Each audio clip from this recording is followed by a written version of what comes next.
Hey, what's up, everybody? Michael Simon with the Simon Realty Group at White Label Realty. I hope everybody is having an amazing day.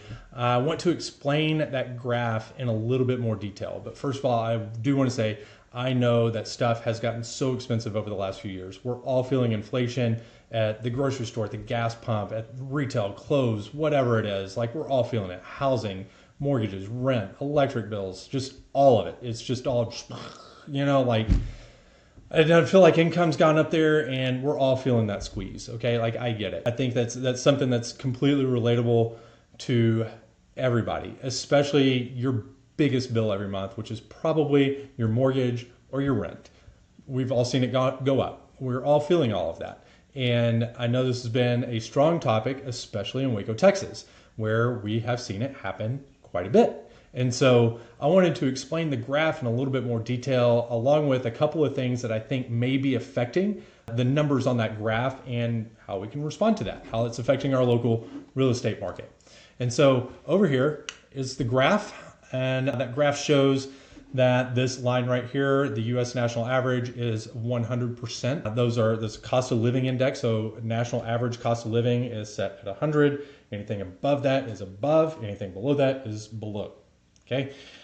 So Waco on grocery, on transportation, healthcare, we're really close to that line. We're in the 90%. We're, maybe a little bit less than the national average in Central Texas. In housing, though, we're at about 75% of the national average, and that doesn't feel right. I know a lot of people feel the squeeze of housing costs. That number really surprised me when I saw that in there. And so I started doing a little research, and I found a couple of factors that I think may be affecting that. Factor number one is what we call the lock-in effect. The lock-in effect are people who secured a mortgage in 2021, 2020, 2021, 22, give or take, and it's under 3%. They may be a family of four, husband, wife, couple of kids. They're cool in a 3-bedroom house, but maybe in the last couple of years, since they locked that in, wife got pregnant, husband got a new job where he's working remote and they need more space, right? But they're looking at their sub 3% mortgage and their current mortgage costs and the current housing price and current mortgage rates. And they're like, screw all that mess. We're going to stay where we are. That's 22% of the market right now. And they may need more space. They may want more space. They may be able to even afford more space, but they're looking at it going, oh my gosh, like that's so much of it. That's 22% of the market right now is just sitting on the sidelines doing absolutely nothing.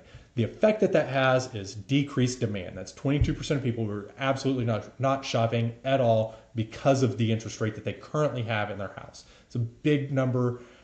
It's suppressing demand significantly. The other factor is the rate incentives that are offered by builders compared to the national rate. So the national average rate is about 6.84%. Some are getting in a little bit higher, some are getting in a little bit lower. Average about 6.84% as of like yesterday.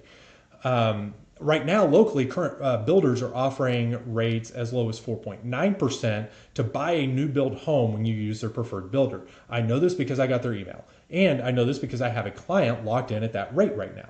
So they're offering these rates when you use their preferred lender in a new construction home within their developments. And so I'll explain a little bit more of that in just a second. But let's talk a little bit about supply and demand.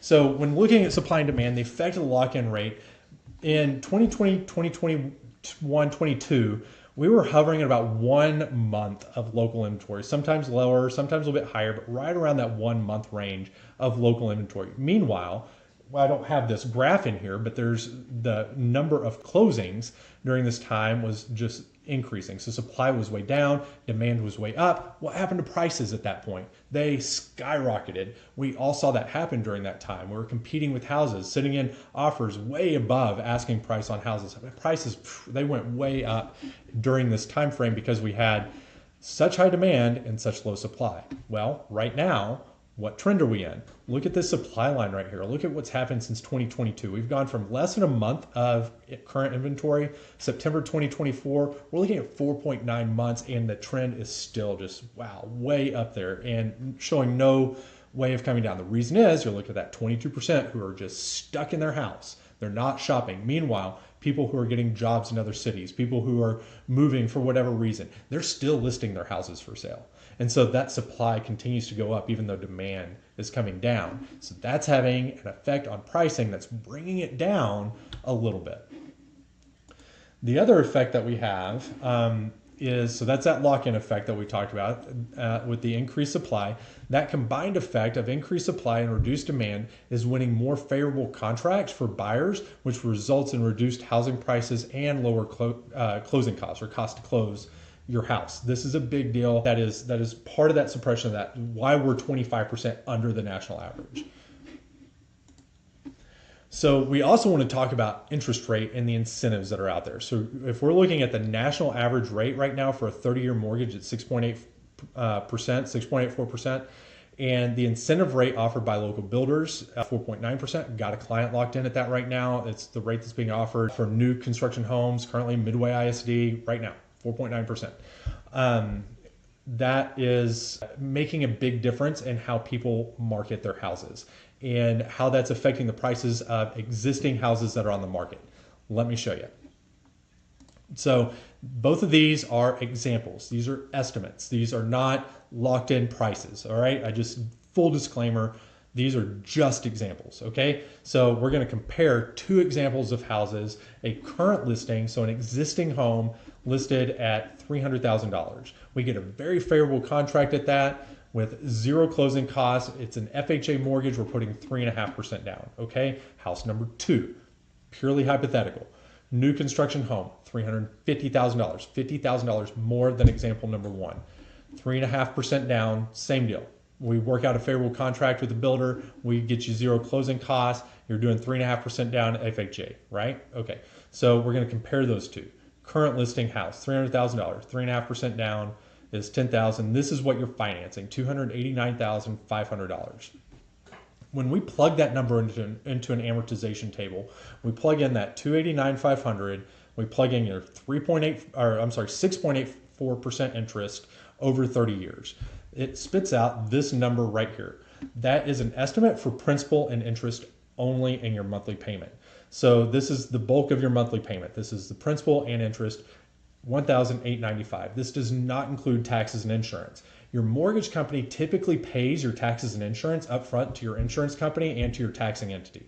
And so what they'll do is that they'll put that into an account called escrow, and you'll pay that out monthly in addition to this number. So this is not the final number. This just represents what you would be paying in principal and interest on this house at $300,000, 6.84% interest, $1,895. So let's take the comparable house, new construction, $350,000. So we're doing the same 3.5% down, same $0 closing costs. We're putting a little bit more down because 3.5% of 350 is more than 3.5% of 300. Putting a little bit more down. Total financed is about $48,000 more because we're getting that much more house out of it because it's new construction, never lived in before. But we're looking at a lower interest payment. We're financing that much more money at this much less interest. Your principal and interest payment drops by about $100. So if you could get into a $50,000 more house for $100 less, how's that affecting current listings out there?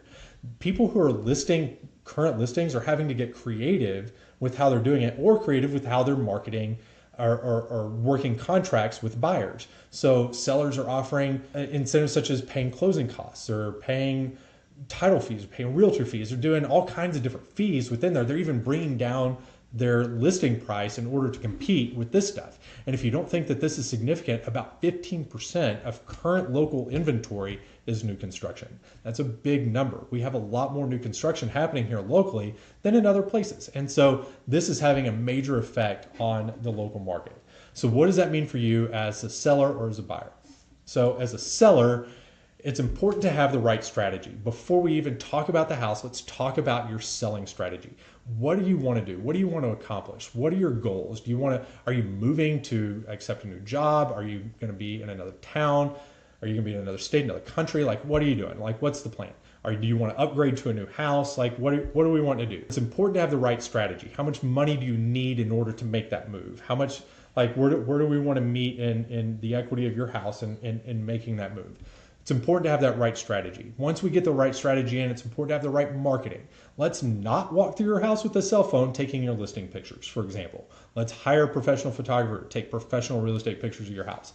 before we list the house. Let's list it professionally. Let's write professional descriptions. Let's work on putting it out on all over social media, putting in the right stuff. We have this white label broker that we're working with that brings us incredible power when we market houses. Let's talk about pricing. Let's work out all the comps and let's get the right pricing. The right pricing matters because if we have the wrong pricing, your house is going to sit and sit and sit and sit on the market.